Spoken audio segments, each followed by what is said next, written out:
Even though there's many ways to start a fight, we will always try to choose the one that grants us the biggest advantage. Some people say that the best way to start a fight is by getting close to the enemy and shooting them right in the back. I won't say that's not a good idea for a fight starter, but I believe there's better ways, and that's through the use of grenades.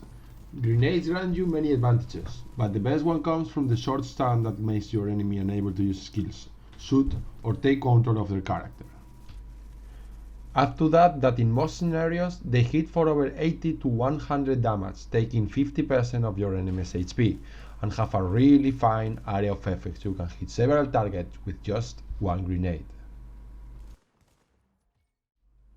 One way to make this easier is by binding each grenade to a different button. For example, I use myself the Q for the frag grenade, mouse F4 for the stun grenade, and mouse wheel up for the fire grenade, as I use that keys a lot in other games. I have also bound C, B and V to the other three grenades which have less utility in combat. Let's speak now about the stun grenade. The stun grenade will stop your enemy from moving, shooting or using skills for 2 to 3 seconds. Even though the time windows might vary depending on the enemy resistance, most of the time it will be more than enough to finish a couple of players. They also cannot be rolled away like the stun turret is. You might use medkits, but that's pretty much it. The next one is the fire grenade.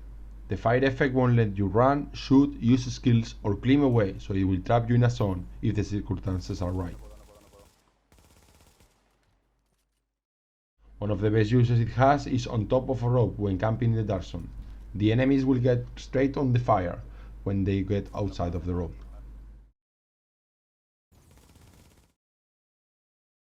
Last but not least, the EMP grenade. This grenade will stop you from using any skills for 10 seconds. Something many people don't know about this grenade is the fact that it has a stun like the frag grenade. Perfect to use against enemies when you run out of frag grenades. It will also stop any enemy deployed skills for 10 seconds that get hit by it.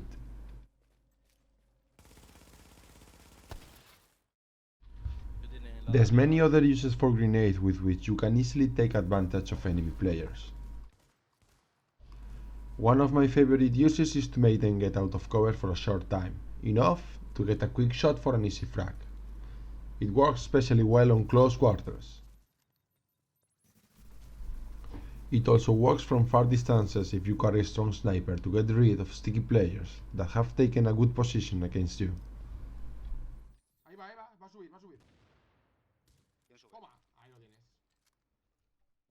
Another use of grenades is to get a quick finisher difficult in enemy resurrections and without having to risk yourself running around for a melee hit.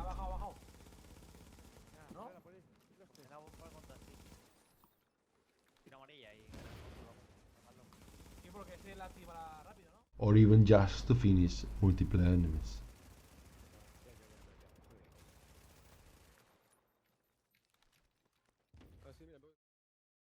Using grenades properly is something that takes a lot of practice, just like learning any new weapon. The volley is not something you can always calculate accurately, and sometimes little movements in the last moments before releasing the grenade might end up wasting the grenade or even throwing it at your own feet. Like in this situation where a little mouse movement while releasing the grenade makes it miss. If you're going to practice the use of grenades, it's important that you know that there's some special ways of using them. If you're the one starting the fight, always try to hit as much targets as possible. At the same time, you should know that the game marks the enemy on red if it will get hit by the grenade while choosing the volley.